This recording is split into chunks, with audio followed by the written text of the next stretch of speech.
Hello, my friend. Night has fallen and the stars are twinkling outside. Take a deep breath and gently close your eyes. Tonight, we will journey together back in time to a land of kings and castles, of whispers and shadows, to hear a quiet tale about a king who was perhaps a little different. A story that will gently lull you to sleep. All of us know the image of a shining knight, galloping across a green field with his banner flying behind him, his armor polished, his sword raised, his visor down. The sun gleams off his steel chestplate, and his horse seems to snort fire, a true symbol of valor, chivalry, and honor. But tonight, our story isn't about the knight's armor or battles, but about a king named Edward II, a man who wore a crown he perhaps never truly wanted. It was England in the year 1307. The air at Westminster Abbey was thick with the scent of incense and a touch of irony.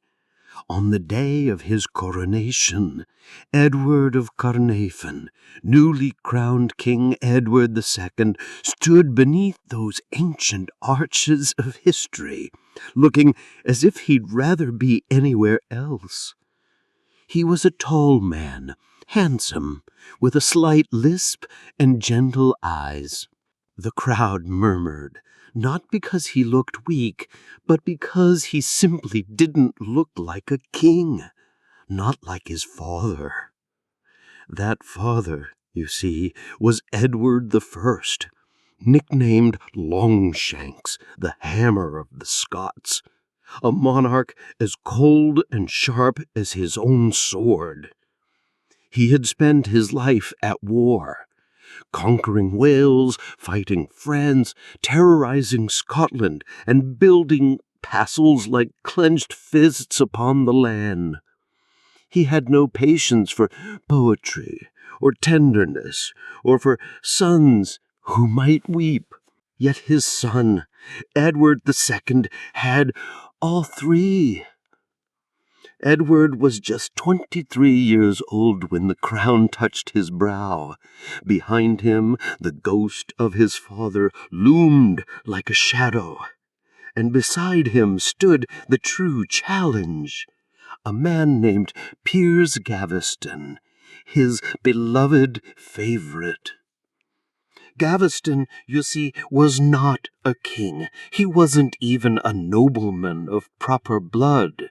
He was a Gascon knight, dark-haired, witty, and rather arrogant, with the swagger of a troubadour and the quiet ambition of a general. He had met Edward years earlier when they were both young men in the royal household, and Edward, it seemed, had fallen for him instantly. Whether it was friendship or deep love, or perhaps an obsession, or all three, no one could say for certain. But what the court did know was this: Edward could not live without him. And so, in his very first act as king, Edward recalled Gaveston from exile, an exile his stern father had ordered, and made him Earl of Cornwall, a grand title once reserved only for those of royal blood. The barons naturally were quite furious, but Edward simply didn't care. He lavished Piers with jewels, castles, and vast lands. At court, the two often dressed alike. They dined together, danced together, and even shared private chambers. During royal processions, Gaveston rode intimately at Edward's side, not his queen. That queen, Isabella of France, was a young woman of just 15 years old, and she was watching quietly. Isabella was not the passive girl Edward might have expected. She was born a princess of France, the formidable daughter of Philip IV, often called the Iron King. Her blood ran cold and calculating, for she had been raised not for love, but for power, and she had learned early that a crown was a weapon, often sharpened by silence. When she married Edward, she brought with her a sizable dowry, a fragile peace between England and France, and, quite subtly, her father's network of spies. She tried, at first, to be the queen he might love. She played her role gracefully in public, rode beside him on hunts, and even bore him children. But the truth was as plain as the sky. His heart belonged to Piers. At one particular feast, Gaveston deliberately arranged the seating so that Isabella was placed below him in rank. She said nothing, her face calm. But that very night the French ambassador sent a crucial message back to Paris, and the seeds of a deeper discontent were sown. By 1311, those quiet whispers had become sharp as swords. The English nobility, already deeply offended by Gaveston's arrogance, were enraged by the king's visible obsession. It wasn't merely a scandal, it was a profound insult. Gaveston openly mocked the lords to their faces, calling them clumsy or slow or even poor, and Edward would laugh aloud in court at these jests. Behind the throne, resentment grew, silently festering. And so a powerful council of barons, led by the formidable Thomas, Earl of Lancaster, and secretly supported by Isabella's French allies, drafted a list of stern demands. These were the ordinances of 1311, designed to strip Edward of much of his royal power. At the very top of that list was one clear demand: Gaveston must be banished forever. Edward, under immense pressure, reluctantly signed, but he didn't truly mean it. Months later, Gaveston was secretly recalled from exile, and the lovers were reunited. The court, however, exploded in outrage. Civil war nearly broke out. This time, the barons didn't just demand exile, they took matters directly into their own hands. In 1312, Gaveston was captured while attempting to flee the country. He was mocked, beaten, and imprisoned. Then, without trial or ceremony, he was brutally executed by a group of vengeful barons. His body was left in the open, unburied, for weeks, a grim message. When Edward learned of his beloved Piers's death, they say he fell to his knees and wept like a heartbroken boy. For days he would not speak. He refused council meetings. He ate alone in his chambers. But when he finally rose again, something profound inside him had changed. The boy king was gone. In his place stood a man hollowed by grief and utterly consumed by a quiet hunger for revenge. For a time, Edward seemed to recover. He threw himself into ruling. He even remarried Isabella officially in a second, more elaborate ceremony. She bore him a son, Edward of Windsor, who would one day become the future Edward III. The realm, at least outwardly, returned to a semblance of order, but the old wounds, alas, festered beneath the surface. In place of Gaveston, Edward found new favorites, the Despenser family, especially Hugh Despenser the Younger, who would soon become even more hated than Gaveston had ever been. Despenser was cold, manipulative, and far more dangerous. He shrewdly used the king's affection for personal power, grabbing vast lands across Wales and punishing any nobles who dared to stand in his way. Edward, tragically, supported him blindly. By 1320, the Despensers controlled the royal treasury, the army, and even the court itself. Isabella had seen enough. Her affection for Edward had long since turned to frost. She had watched two lovers rise above her, Gaveston, then Despenser, and endured the shame in silence. But now Despenser was boldly targeting her family's lands, seizing estates directly tied to her royal dowry. This was no longer just humiliation. This was war, a personal war, and she would not fight it alone. In 1325, Edward, perhaps unwisely, sent Isabella to France on a diplomatic mission to negotiate with her brother, who was now King Charles IV. She went, but she did not come back.